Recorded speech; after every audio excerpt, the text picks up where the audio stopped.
Welcome to Anna's YouTube channel. നമ്മളിന്നിവിടെ തയ്യാറാക്കാൻ പോകുന്നത് നല്ല അടിപൊളി ഒരു ഇഞ്ചിക്കറിയുടെ റെസിപ്പിയാണ്. മമ്മി ഉണ്ടാക്കുന്നതിൽ എനിക്ക് ഏറ്റവും ഇഷ്ടപ്പെട്ട ഒരു വിഭവത്തിൽ ഒന്നാണ് ഈ ഇഞ്ചിക്കറിയെ. ഇപ്പോൾ ചോറൊക്കെ ചോറിനൊക്കെ വേറെ കറിയൊന്നും ഇല്ലെങ്കിലും കുറച്ച് ഇഞ്ചിക്കറി ഉണ്ടെങ്കിൽ ഭയങ്കര ടേസ്റ്റി ആയിട്ട് നമുക്ക് ഫുള്ള് ചോറ് നമുക്ക് കഴിച്ചു തീർക്കാം. അങ്ങനെ വളരെ ടേസ്റ്റി ആയിട്ട് നമുക്ക് എങ്ങനെയാണ് ഒരു ഇഞ്ചിക്കറി തയ്യാറാക്കിയെടുക്കുന്നതെന്ന് നോക്കാവേ. അപ്പോൾ അതിനു വേണ്ടി നമ്മൾ ആദ്യം ഇഞ്ചി ചെറിയ കഷ്ണങ്ങളാക്കി നമ്മൾ കട്ട് ചെയ്തെടുത്തിട്ടുണ്ട്. അതിനുശേഷം നമ്മളൊരു 10 ചെറിയ ഉള്ളി അതും ചെറുതായിട്ട് വട്ടത്തിൽ അരിഞ്ഞെടുത്തിട്ടുണ്ട്. ഒരു 2 പച്ചമുളക് അതും വട്ടത്തിൽ നമ്മൾ അരിഞ്ഞെടുത്തിട്ടുണ്ട്. പിന്നെ ഒരു ചെറിയ കഷ്ണം വാളംപുളി. ഇത്ര ഇൻഗ്രീഡിയൻസ് നമ്മൾ ഫസ്റ്റ് ഒന്ന് സെറ്റ് ചെയ്ത് വെക്കണം. അതിനുശേഷം നല്ല വെളിച്ചെണ്ണയിൽ നമ്മൾ ഈ ഇഞ്ചി ഒന്ന് വറുത്തെടുക്കണേ. ഇപ്പോൾ വെളിച്ചെണ്ണയാണ് നമ്മളിവിടെ യൂസ് ചെയ്തിരിക്കുന്നത്. അപ്പോൾ അതേടെ ഏകദേശം ഈ ഇഞ്ചിയുടെ നമ്മളൊന്ന് ഒരു ബ്രൗൺ കളർ, ഒരു ലൈറ്റ് ബ്രൗൺ കളറായി കഴിയുമ്പം നമുക്ക് വട്ടത്തിൽ അരിഞ്ഞ് വെച്ചിരുന്ന ചെറിയ ഉള്ളിയും ഒരു 2 പച്ചമുളകുമാണ് നമ്മൾ ഇട്ടിരുന്നത്. ഇതും കൂടെ ചേർത്ത് നന്നായിട്ടൊന്ന് വറുത്തെടുക്കാവേ. അപ്പം നമ്മുടെ ഫസ്റ്റ് സ്റ്റെപ്പ് ഇതാണ്. അപ്പോൾ ഇഞ്ചിയും പച്ചമുളകും നമ്മുടെ ചെറിയ ഉള്ളിയും കൂടെ നമ്മൾ വറുത്തെടുത്ത് മാറ്റി വെച്ചിട്ടുണ്ട്. നന്നായിട്ടതൊന്ന് ചൂടാറി കഴിയുമ്പം നമുക്ക് മിക്സിയുടെ ജാറിലിട്ട് നന്നായിട്ടൊന്ന് പൊടിച്ചെടുക്കാവേ. അപ്പോൾ എല്ലാവരും വീഡിയോ ഇഷ്ടപ്പെട്ടാൽ ലൈക്ക് ചെയ്യാനും ഷെയർ ചെയ്യാനും സബ്സ്ക്രൈബ് ചെയ്യാനും മറക്കരുത്. അപ്പോൾ വേണ്ട നമ്മൾ നന്നായിട്ട് ചൂടാറി കഴിഞ്ഞപ്പം നമ്മുടെ വെളിച്ചെണ്ണയിൽ വറുത്ത് വെച്ചിരുന്ന ഇഞ്ചി, ചെറുതായിട്ട് കട്ട് ചെയ്ത് വെച്ചിരുന്ന ഇഞ്ചിയും അതുപോലെ തന്നെ ചെറിയ ഉള്ളിയും പച്ചമുളകും നന്നായിട്ട് നമ്മൾ വറുത്ത് പൊടിച്ച് മാറ്റി വെച്ചേ. അതിനുശേഷം നമ്മൾ ഇഞ്ചി വറുക്കാൻ ഉപയോഗിച്ച വെളിച്ചെണ്ണയുടെ അതേ എണ്ണ തന്നെയാണ് നമ്മൾ യൂസ് ചെയ്യുന്നത്. ഓൾറെഡി നമ്മുടെ ഇഞ്ചിയുടെ ആ ഫ്ലേവറൊക്കെ ആ എണ്ണയിലുണ്ടാവും. അതിലേക്ക് നമ്മൾ 1 സ്പൂൺ ഉലുവ നമ്മൾ ചേർത്തിട്ടുണ്ട്. അതുപോലെ തന്നെ 1 സ്പൂൺ കടുകും കൂടെ നമ്മൾ ചേർത്ത് കൊടുത്തിട്ടുണ്ട്. ഉലുവ പൊടി ഉണ്ടെങ്കിൽ അത് ആഡ് ചെയ്താലും മതി. നമുക്കിപ്പോൾ ഉലുവ പൊടി ഇല്ലാഞ്ഞുകൊണ്ടാണ് നമ്മൾ ഉലുവായിട്ട് തന്നെ ആഡ് ചെയ്തേക്കുന്നത്.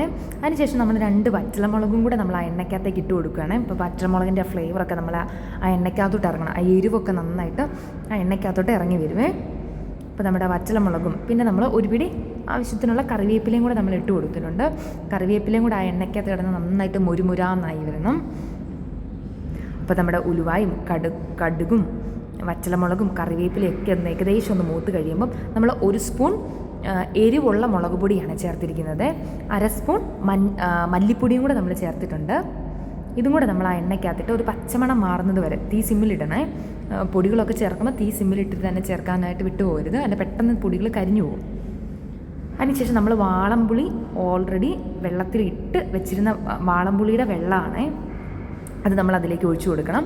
ജസ്റ്റ് ഒരു പച്ചമണമൊക്കെ മാറി കഴിയുമ്പോൾ തന്നെ നമുക്ക് ഈ വാളംപുളിയുടെ വെള്ളം നമുക്ക് അതിലേക്ക് ഒഴിച്ചു കൊടുക്കാവേ. ഇനി നമ്മൾ ഇടാത്ത ഒരു സാധനമുണ്ട്, ഇതിനകത്ത് ഉപ്പിട്ടിട്ടില്ല നമ്മൾ. അപ്പോൾ ഇതിന് ആവശ്യമായിട്ടുള്ള ഉപ്പും കൂടെ നമ്മൾ ഈ സമയത്ത് നമുക്ക് ആഡ് ചെയ്ത് കൊടുക്കാം. അതിനുശേഷം നമ്മൾ ഒരു 1/2 സ്പൂൺ കായപ്പൊടി ഇല്ലേ, കായപ്പൊടിയും കൂടെ നമ്മൾ ആഡ് ചെയ്ത് കൊടുത്തിട്ടുണ്ട്. ഇനി നമ്മൾ നന്നായിട്ട് ഇതൊന്ന് ഇളക്കി കൊടുക്കണം.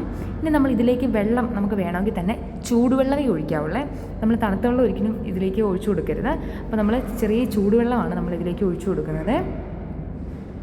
അപ്പം നമ്മളിത് ഈ മിക്സിലേക്ക് ചൂടുവെള്ളം ഒഴിച്ചു കൊടുത്തു. ഇനി നന്നായിട്ട് ഇതൊന്ന് തിളച്ച് വരണേ. നന്നായിട്ട് ഇതൊന്ന് തിളച്ച് ഈ ഒരു സമയമാകുമ്പോൾ നമുക്ക് ജസ്റ്റ് അതിൻ്റെ എരിവൊക്കെ ഒന്ന് ബാലൻസ് ചെയ്യാനായിട്ട് നമ്മൾ കുറച്ച് ശർക്കര പൊടിച്ചതും കൂടെ ചേർത്തിട്ടുണ്ട് ഇതിലേക്ക്.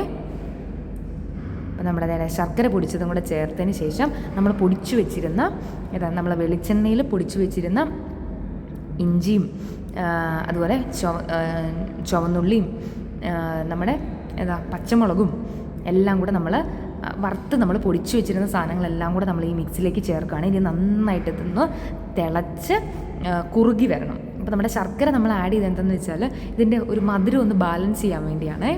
മമ്മി ഉണ്ടാക്കുന്നതിൽ എനിക്ക് ഭയങ്കര ഇഷ്ടമാണ്. ശരിക്കും ഈ ഇഞ്ചിക്കറി ഭയങ്കര ഇഷ്ടമാണ്. എനിക്ക് വേറെ ഒന്നും ഇല്ലെങ്കിലും ചോറുണ്ടാൻ ഇഞ്ചിക്കറി ഉണ്ടെങ്കിൽ എനിക്ക് ഭയങ്കര ഇഷ്ടമാണ്. ആക്ച്വലി എനിക്ക് കുറച്ച് എരിവും അതിൻ്റെ ആ ഒരു മധുരവും എല്ലാം കൂടെ ആകുമ്പം ഭയങ്കര ടേസ്റ്റി ആയിട്ടുള്ള ഇഞ്ചിക്കറിയാണ്.